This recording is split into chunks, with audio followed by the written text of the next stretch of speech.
Yo, what is going on, everybody? It's your boy Tanner with Tanner Plays, and today I'm going to be bringing you a gameplay that I had a lot of fun shooting. I'm going to be using the PDW on Hijacked. Now, Hijacked, one of the most legendary maps in Call of Duty history, and the PDW surely to go down into the Call of Duty SMG Hall of Fame. I went a little bit insane on this map, and when you watch this, you may not think I went insane, but for me, this is as good as it gets. This is the best gunplay that you're going to see from me.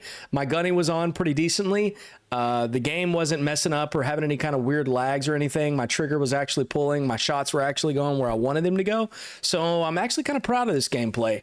But the purpose of this video is to kind of talk a little bit about one of my favorite SMGs in Call of Duty history, and that is the PDW, or the PDW 57, for those of you nerds that like to make sure to say the entire name of the gun.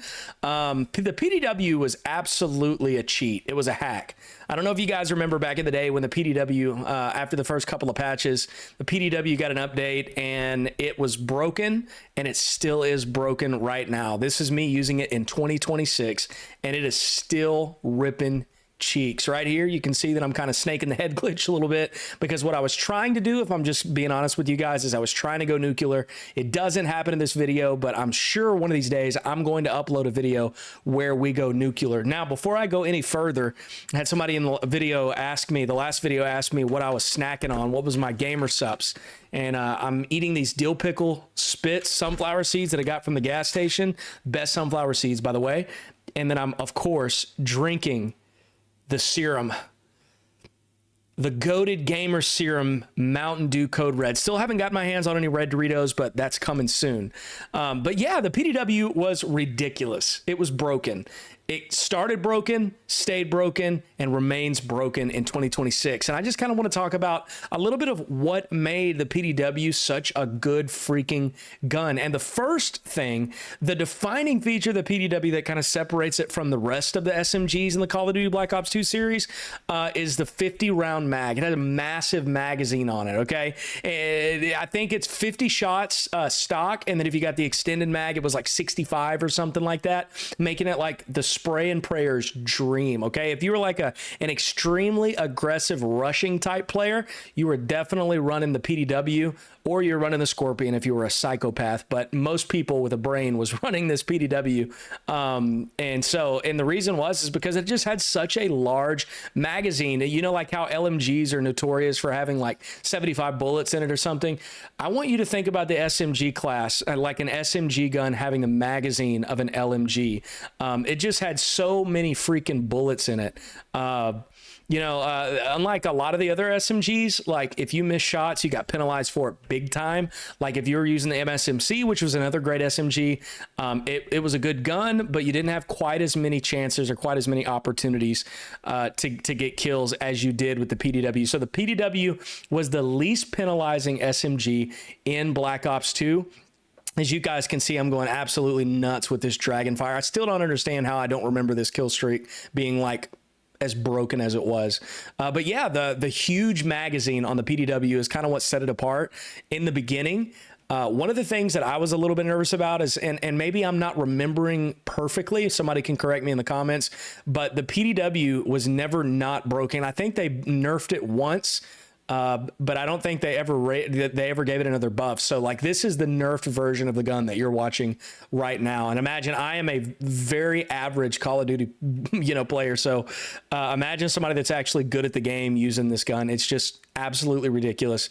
Yeah, it had a massive magazine. And the second thing that kind of separated the PDW from all the other SMGs was that it did 35 damage at 9 meters. Okay, now if you're running a gun and you're rushing, 9 meters is nothing. Okay, 9 meters is the distance between me and that float right there, which if you're running and you're jumping into people's faces and rushing the enemy spawn and you're real close to them, 9 meters is nothing. It did 35 damage at 9 meters. You got to do the math here. That means it takes like 2.5 shots for it to kill somebody. Having a 50-round mag, you could get 25 kills with the PDW without the extended mag if you hit all your shots perfectly, which that's just insane to me. So yeah, it had a super high, it did super high damage, which means it had a super fast TTK. Once again, making it a spray and prayer objective player's dream. So yeah, we get the massive magazine, which made it the least penalizing SMG in the game, in my honest opinion. Then you had the super high damage on it, just as you saw right there, just 2 taps to the head and that guy was dead. 3 shots right there, that guy was dead. Super fast TTK in a game that wasn't really known for having the fastest TTK. That's Black Ops 2. I'm not going to complain about the TTK, but it didn't have a quick TTK, but it also didn't have a slow TTK either. It was like right there in the medium, and the PDW, just did a great job complementing the TTK on Black Ops 2. And then the third thing that separated the PDW from all of the other SMGs is the recoil on it. A lot of the recoil on the SMGs in Black Ops 2 was really, really, really bad. The SMGs jumped around. I'm talking about like bounced around like Kevin Durant did back in the day when he was trying to win a championship. Like the dude, every time somebody would win a championship, Kevin Durant would be like, hey, I'm going to go to that team. But, like Michael Jordan, the PDW, the GOAT, stays put. The recoil pattern is extremely easy, and the recoil is minimum on the PDW, making it a ridiculously lethal SMG. And so we got the big magazine, we got to super high damage output, and then the third thing was it had great recoil control. And another thing that's worth mentioning on this point right here is because it had really good recoil control, it was really good well into like the medium range altercations like this right here. A lot of the SMGs are good until you get a certain distance away. When you get into the medium range with most of the SMGs, you're gonna start missing a lot of shots. See, like right there, a good player wouldn't have taken that long to kill. And same right there. Did you see I just mowed down 4 people all in one magazine right there, and it took me almost no time at all, and they were well above 9 meters away right there, which, the recoil on this gun being easy to control just makes it still lethal. Like I said, well into the medium distance range. Now, long distance, you probably want to go ahead and switch over to your sniper or your LMG or your AR whenever you're running the PDW. Because at like long distance, it wasn't super good. If you were really good with it and control it and you knew what you were doing, you could be effective with it at long range, but not super effective. As I'm going to try to go back into my dragon fire here, but I'm a noob, so I don't realize you can't do that facing a wall. So yeah, it had really good recoil control. It wasn't like an anchor, like it didn't have no recoil, but it had such little recoil that whatever, recoil the game was throwing at you, you could handle it, no problem.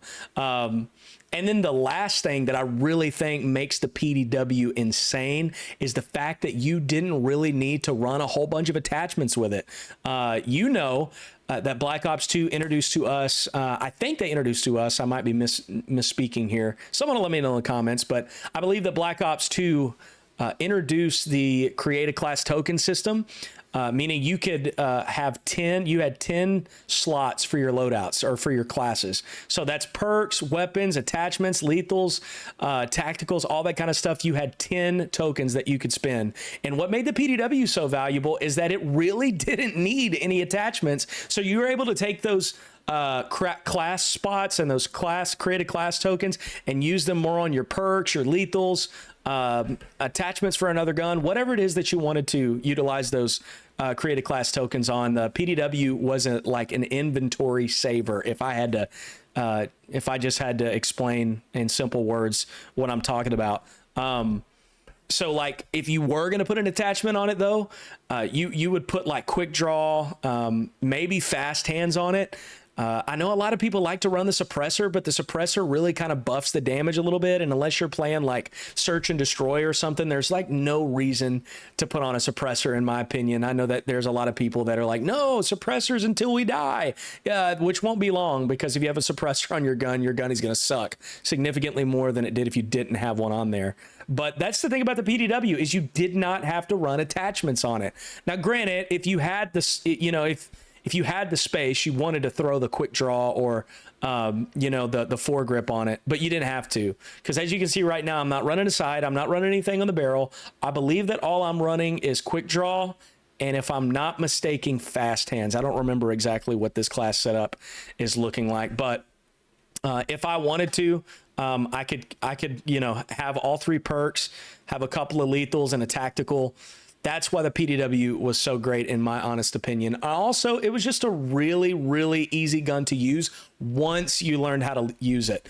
This was my experience with the PDW. It was my experience with the PDW back in 2012 when it came out, but it was also my experience about an hour ago when I was recording this gameplay, is that it takes you a second to get used to it, not because of like recoil control or anything, but I don't know how to explain it. It just took me a minute to get used to it, but once you get used to it, you are absolutely deadly with that thing. So yeah, hope you guys enjoyed this 10+ minute video of talking about the PDW and you watching me absolutely rip some cheeks on Hijacked. Hope you guys have a wonderful rest of your day. Make sure to smash that like button, hit subscribe, and let me know in the comment section what kind of content you want to see on the channel. Love you guys so much. Y'all have a great day. Bye.